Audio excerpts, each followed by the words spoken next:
untold Greek myths and the heroes who shaped the ancient world. You've heard of a goddess whose beauty was unmatched. But what if I told you that her beauty wasn't what it seemed? In fact, her allure led to some of the darkest consequences in ancient myth. This goddess, adored by many, held the power to captivate anyone with a mere glance. She was so beautiful that her charm could sway the gods, kings, and mortals alike. But this beauty came with a deadly price. The goddess we're talking about is none other than Aphrodite, the Greek goddess of love and beauty. While she is often depicted as the epitome of grace, sensuality, and allure, her beauty was more of a curse than a gift. Aphrodite's powers extended beyond just physical beauty. Her charm was irresistible, but it came at a cost. Her very presence could bring turmoil. Many heroes and kings fell victim to their obsession with her.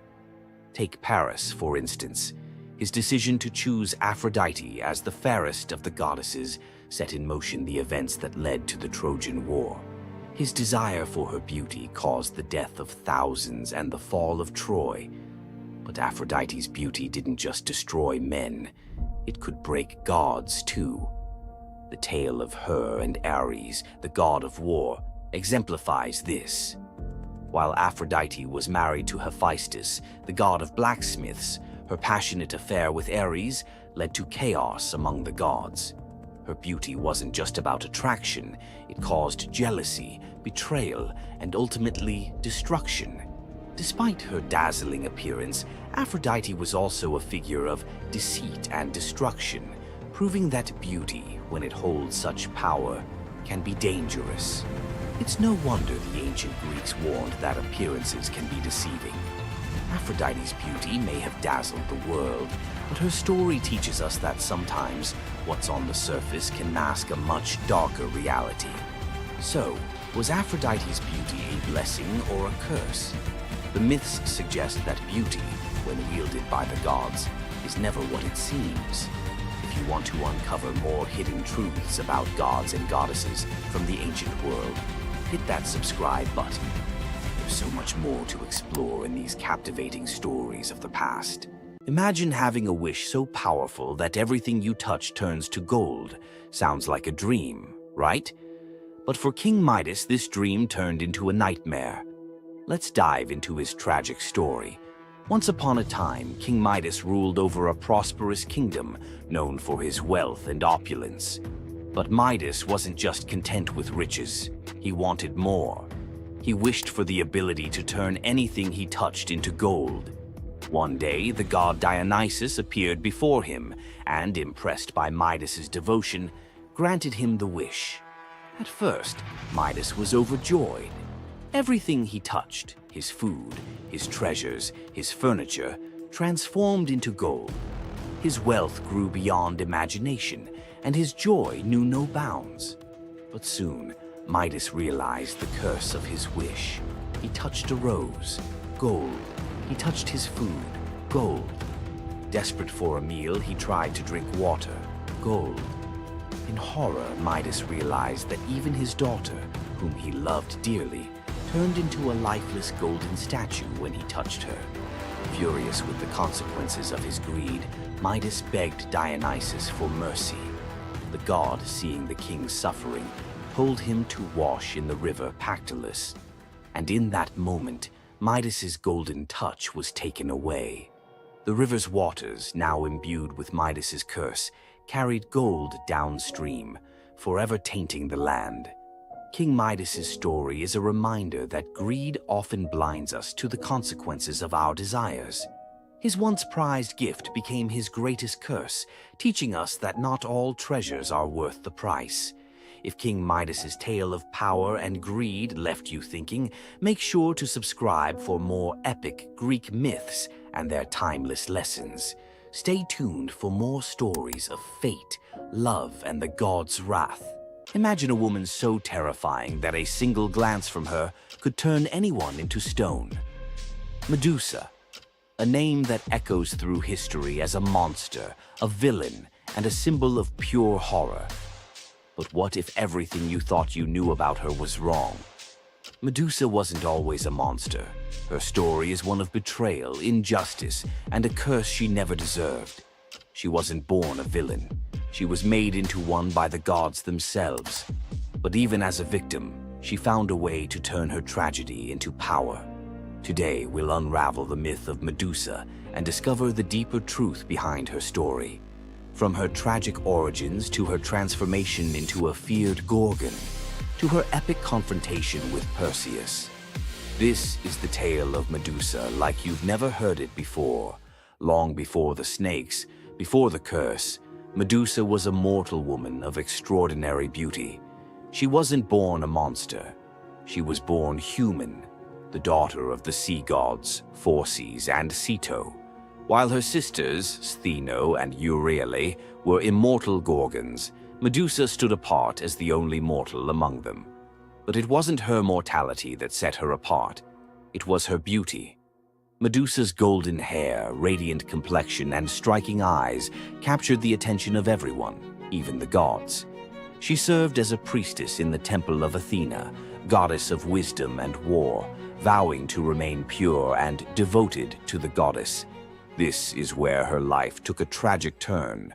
According to the myth, Poseidon, the god of the sea, became infatuated with Medusa. Overcome by desire, he pursued her relentlessly, and one fateful day he cornered her in Athena's temple. Medusa, defenseless, could not escape his wrath. But instead of protecting her, Athena turned her fury against Medusa. The goddess, enraged by the desecration of her temple, cursed Medusa for what had happened, punishing the victim instead of the perpetrator. Athena's curse transformed Medusa into a Gorgon, a being so hideous that no one could bear to look at her. Her golden hair turned into a nest of venomous snakes, and her eyes became so powerful that a single glance could turn living creatures to stone. This moment defined Medusa's new existence. Once revered for her beauty, she was now feared and hunted as a monster. But beneath the horror of her transformation lay a deeper question. Was Medusa truly cursed, or had she been given a weapon to defend herself in a world that had betrayed her? Medusa fled from civilization, retreating to a remote island where she lived in solitude. Here she came to terms with her new form and the terror it inspired. The snakes in her hair hissed constantly, and her reflection, once a source of pride, was now a weapon she couldn't dare to look at. But the world wouldn't let her rest. Tales of the monster of the island spread across Greece, and soon warriors came seeking glory by trying to slay her. None succeeded. Each challenger who entered her domain fell victim to her petrifying gaze, their bodies forever frozen in stone. Medusa's life became one of survival, fending off those who sought to destroy her while grappling with the isolation of her curse. She was trapped in a cycle of violence she didn't choose, but couldn't escape. As the years passed, Medusa's story became twisted. In the eyes of mortals, she was no longer the victim of a cruel curse, but a monster to be feared. The tragic young woman was lost to legend, replaced by the image of a terrifying villain. Enter Perseus, a young demigod with a destiny to fulfill. Tasked with bringing back Medusa's head as proof of his strength, Perseus embarked on a perilous journey to find her. But unlike the warriors before him, Perseus wasn't relying solely on his skill. He had the favor of the gods. Athena and Hermes provided Perseus with gifts to help him on his quest. Winged sandals to fly, a reflective shield to avoid Medusa's gaze, and a sword sharp enough to cut through anything. Most importantly, he was given a magical bag to safely carry her severed head. Perseus's journey to Medusa's lair was filled with danger, but none compared to the final challenge, facing the Gorgon herself. When Perseus arrived, Medusa was sleeping. For the first time in years, she looked peaceful, an almost human reminder of who she once was. But Perseus couldn't afford to hesitate. Using the reflective shield as a mirror, he avoided her petrifying gaze and struck with precision, severing her head in one swift motion. The blood that spilled from Medusa's neck gave birth to two incredible beings, Pegasus, the winged horse, and Chryser, a golden giant. Even in death, Medusa's body produced miracles, a testament to the power she had carried within her. Perseus carried Medusa's severed head back to Greece, where it became both a trophy and a weapon. Her gaze retained its power, turning enemies into stone, and Perseus used it to defeat his foes and protect his people. But Medusa's story didn't end with her death. Over time, her image transformed from that of a monster to a symbol of strength and defiance. Women, especially, began to reclaim her story, seeing her as a figure who resisted the gods and survived unimaginable betrayal. Today, Medusa is more than a mythological figure. She's an icon. Her face appears in art, literature, and even modern movements that challenge systems of power and oppression. But the question remains, was Medusa truly a monster, or was she a victim of a world that feared her power? Medusa's story is a reminder that myths are more than just tales of gods and heroes. They're reflections of human nature, of the injustices and triumphs we still see today. So, what do you think? Was Medusa a villain, or was she a misunderstood symbol of resilience? Leave your thoughts in the comments. Give this video a like if you found her story as fascinating as we did. And don't forget to subscribe to the channel for more deep dives into the myths and legends that continue to shape our world. Until next time, keep questioning, keep exploring, and keep looking beyond the surface. We all know Zeus, king of the gods, whose power seems absolute. But there's an ancient force even he won't cross. This is the story of how Zeus was humbled by the goddess of night herself, Nyx. Long before Zeus, there were primordial gods who were the universe's core forces. The most powerful was Nyx. Born from chaos, she is the night. Her domain is the inescapable shadow that falls over the world, and her children are forces like Hypnos, god of sleep, and Thanatos, god of death. Our story starts during the Trojan War. A furious Hera wanted to help the Greeks against Zeus's orders. To do it, she needed Zeus asleep. She went to Nyx's son, Hypnos, with an irresistible offer: put the king of the gods into a deep slumber. Hypnos was terrified. He'd helped Hera once before, and when Zeus woke up, his rage was legendary. He hunted Hypnos, ready to hurl him into the sea. The desperate god of sleep fled to his mother, Nyx. When Zeus arrived, he stopped dead. Unwilling to offend the ancient knight, he retreated. Despite the memory, Hera's new offer was too good to pass up. Hypnos put Zeus to sleep, and Hera got her wish.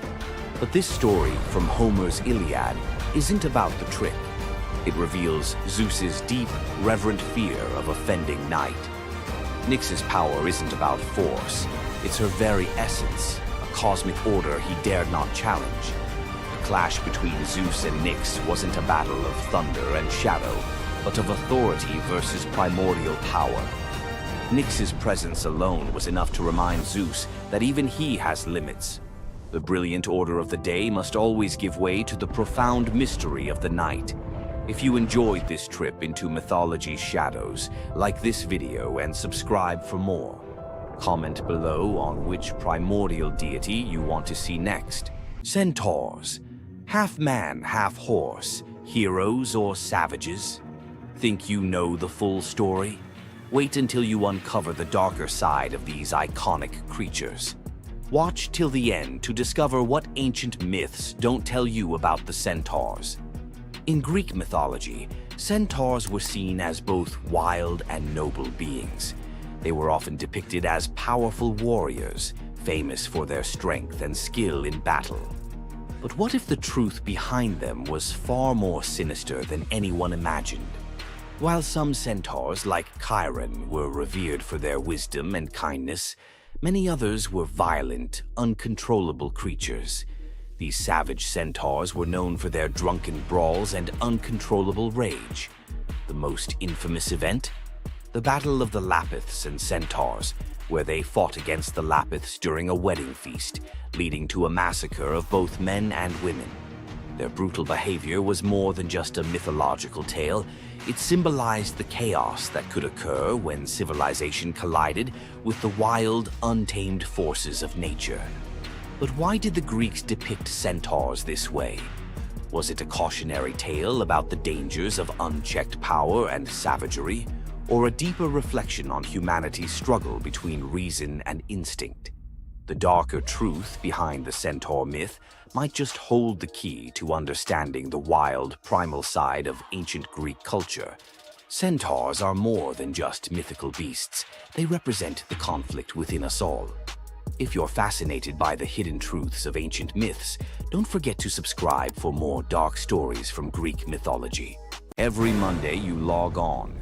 Every quarter you hit your targets. Every year you get a new set of KPIs, and every time the boulder rolls right back down the mountain. You feel trapped in a cycle of meaningless repetition. You call it the 9-to-5 grind. The ancient Greeks called it Sisyphus.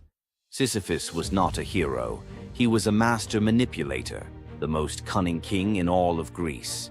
He betrayed Zeus to a river god just to get a freshwater spring for his city. But his masterpiece of arrogance?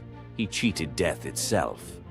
When Thanatos, the personification of death, came for him, Sisyphus tricked him, binding him in chains. For days, the world was thrown into chaos. No one could die. Warriors fought endlessly without consequence. The natural order collapsed. The gods finally intervened, freeing Thanatos and dragging Sisyphus to the underworld.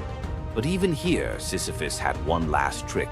He convinced Hades to let him return to the surface for just one day to punish his wife for not giving him a proper burial. Of course, he never returned. The gods, finally done with his games, devised a punishment that perfectly matched his crime: eternal, meaningless effort. Sisyphus was condemned to push a massive boulder up a steep hill. He would strain, fight, and claw his way to the summit, only for the weight of the universe to drag the rock back down the moment he reached the top. It's the ultimate metaphor for the modern corporate world. You spend 3 months pushing a quarterly report. You reach the summit. You celebrate. Then the boulder rolls down, and the next quarter begins. The goal is never achieved. The progress is an illusion. You are Sisyphus. But here is the revolutionary twist, the secret that transforms the myth. The philosopher Albert Camus saw Sisyphus not as a victim, but as the absurd hero. Sisyphus's freedom doesn't come from escaping the mountain, but from accepting the struggle. The moment he acknowledges the futility, the moment he finds meaning in the push itself, in the sweat, the effort, the sheer defiance of continuing, he defeats the gods. His walk back down the mountain is not a walk of defeat, but a moment of conscious, deliberate choice. It is the moment he chooses to be happy. So, the next time your KPI rolls back down the hill, remember Sisyphus. The goal is irrelevant. The only true freedom is finding joy in the effort, not the outcome. Loki's punishment was brutal. Bound deep within a cavern, his body lashed to 3 jagged rocks with the entrails of his own son. Above him, a serpent hung poised, venom dripping relentlessly onto his exposed skin. This scene, drawn from the Poetic Edda and the Prose Edda, became a symbol of both divine vengeance and suffering that echoed through Norse legend. But the gods never counted on one presence: Sigyn, Loki's faithful wife. Her hands trembled as she knelt beside him, catching each drop of poison before it could sear his flesh. Her quiet devotion became a fragile shield against the god's wrath. Why did she choose loyalty over escape? The answer reveals a truth about love that endures even when the world itself seems lost to darkness. Yet before the cavern, before the venom and the silence, there was a betrayal that shook the heart of Asgard. Baldur was the light of Asgard, cherished by gods and mortals alike. His laughter filled the halls, a warmth that even the golden apples of Idun could not rival. When ominous dreams began to trouble him, his mother Frigg, desperate to protect her son, secured oaths from every creature and object in existence never to harm him. All, that is, except the mistletoe, too slight, too innocent to warrant suspicion. Loki saw opportunity in what others dismissed. He fashioned a dart from that fragile branch and sought out Hoder, Baldur's blind brother. "Here," Loki murmured, placing the weapon in Hoder's uncertain grasp, "let me guide your hand." The dart struck its mark. In an instant, Baldur's light was snuffed out, his presence gone from the world. The gods stood in stunned silence, their joy shattered. Loki lingered in the shadows, the faintest smile on his lips, before slipping away unseen. The prose Edda tells us the pyre burned for 9 nights. Baldur's wife, Nanna, overcome with grief, cast herself onto the flames, her spirit entwined with his. The gods heaped treasures upon the funeral bier, Odin's ring Draupnir, Baldur's own ship Hringhorni, to honor him, but no offering could fill the void left behind. The air grew heavy with suspicion. As the smoke twisted skyward, word spread of an old woman whispering to Hoder in the moments before the fatal blow. When Thor forced the truth from a trembling servant, silence fell like a shroud. Loki's name was not spoken, but its weight pressed upon every heart. The gods had tolerated his mischief, his clever lies, even the theft of Sif's hair. But this was different. The poetic Edda names him plainly: Loki, the guileful who brought it about, from which all misfortune came. Odin convened the gods to pass judgment. No mead flowed, no boasts rang out. The All-Father's single eye burned cold as he named Loki Oathbreaker and Kinslayer. Weapons gleamed in restless hands. Even gentle Friar's fingers tightened around his sword. Loki understood the god's fury. He fled Asgard, his mind racing with schemes. As told in the prose Edda, he built a lodge in the mountains, doors on every side, always watching for his pursuers. Still, he could not outrun their vengeance. Odin's gaze found him, even in hiding. When the gods arrived, Loki tried to slip away, transforming into a salmon to evade capture in the river's swift current. But Thor's grip proved stronger than fate. Dragged back through the gates he once helped raise, Loki passed faces twisted with anger and betrayal. The gods' judgment was swift. The path ahead led not to mercy, but to a place where pain and silence waited in the damp and the dark. They forced Loki into the heart of the earth, a cavern where the air pressed cold and heavy, and every sound echoed off stone walls, slick with damp. Water dripped steadily from above, each drop magnifying the hush that settled over the gods as they set to their grim task. The stench of venom lingered, sharp and persistent, mingling with the iron tang of old blood. Odin's single eye caught the flicker of Skadi's movement. A silent nod passed between them, sealing what would come next. 3 massive boulders, freshly gouged with holes, stood ready. The gods had not brought chains or rope. Instead, they made Loki's punishment a reflection of his own chaos. The prose Edda tells us they transformed one son, Vali, into a wolf who slew his brother, Nari. With the entrails of Nari turned to iron by the god's will, they bound Loki fast, wrists, neck, thighs, and ankles locked tight against the unyielding stone. As the Völuspá declares, with the guts of his ice-cold son, the killer is bound. Each knot and twist was deliberate, a reminder that his own blood now held him captive. The weight of the rocks pressed into his flesh, a constant ache that would never fade. Skadi stepped forward, her presence sharp as frost. In her hands a serpent writhed, its fangs gleaming. She fixed the creature to a stalactite directly above Loki's face. "For Baldur," she said, her voice steady and cold. The serpent's jaws parted, and a bead of venom gathered at its tip. It hung for a moment, then fell. Loki's scream reverberated through the cavern, his body arching in agony as the venom burned into his skin.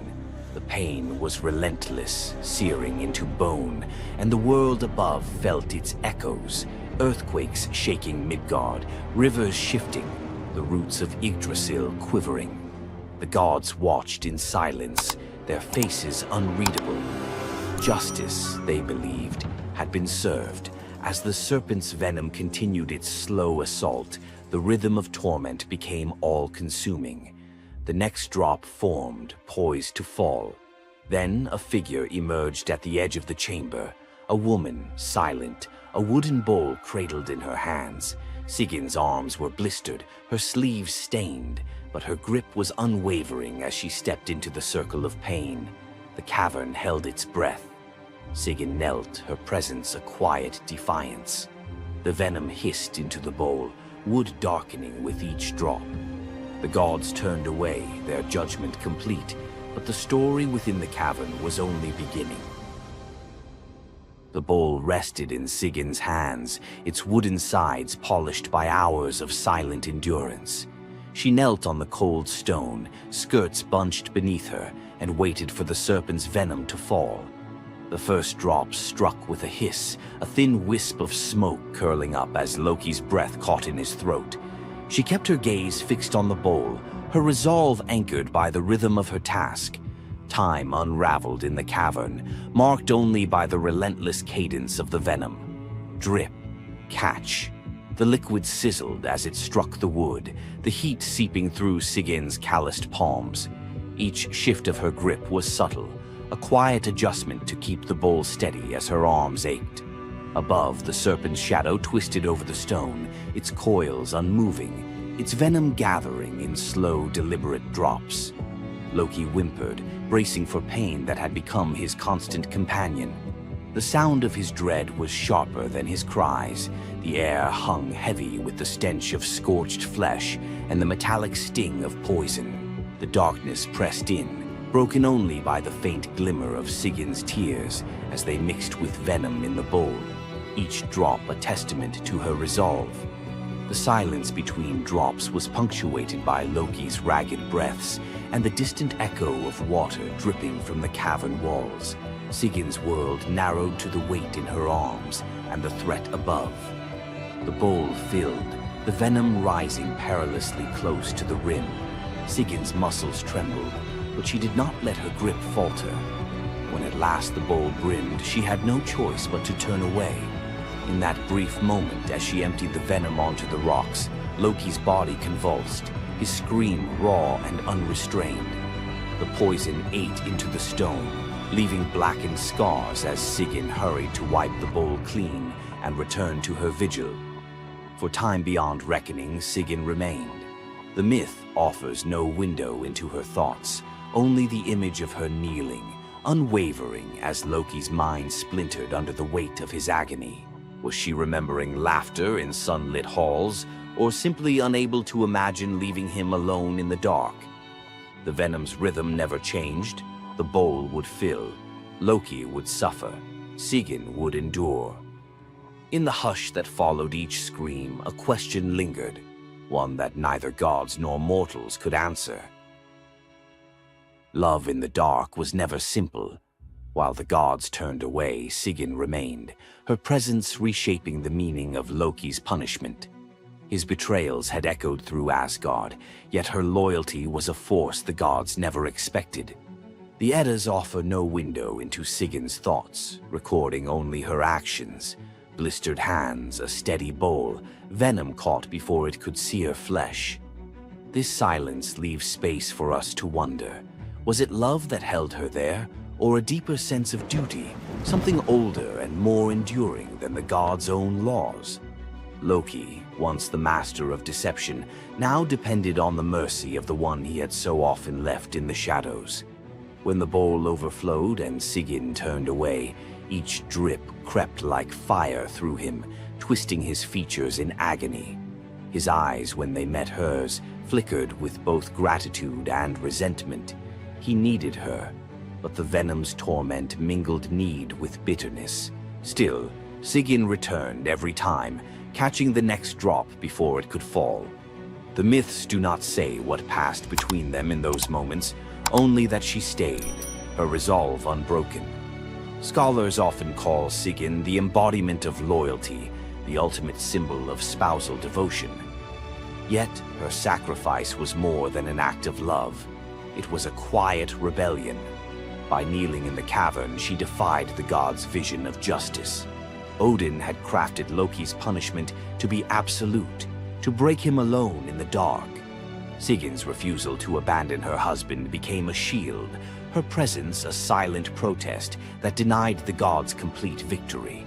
The Eddas never assign her a motive, leaving modern readers to fill the silence with their own questions and interpretations.